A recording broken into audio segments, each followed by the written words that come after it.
জাতীয় সংসদ নির্বাচন উপলক্ষে আসন সমঝোতায় ২৫৫৩ আসনে প্রার্থী ঘোষণা করেছে ১১ দলীয় নির্বাচনী ঐক্য। বৃহস্পতিবার ১৫ই জানুয়ারি রাত ৮টায় রাজধানীর ডিপ্লোমা ইঞ্জিনিয়ার্স ইনস্টিটিউটে আয়োজিত সংবাদ সম্মেলনে বাংলাদেশ জামায়াতে ইসলামীর নায়েবে আমির সৈয়দ আবদুল্লাহ মোহাম্মদ তাহের জোটের পক্ষ থেকে এ আসন সমঝোতার ঘোষণা দেন।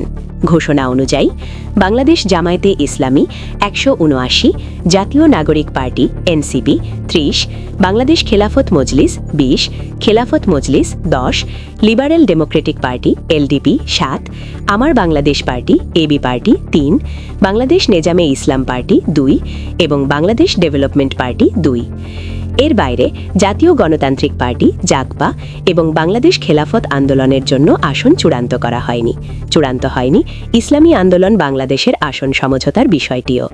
সহকারী সেক্রেটারি জেনারেল ও ১১ দলের সমন্বয়ক হামিদুর রহমান আজাদের সঞ্চালনায় বাংলাদেশ খেলাফত মজলিসের আমির মাওলানা মামুনুল হকের প্রাথমিক বক্তব্যে সংবাদ সম্মেলন শুরু হয়।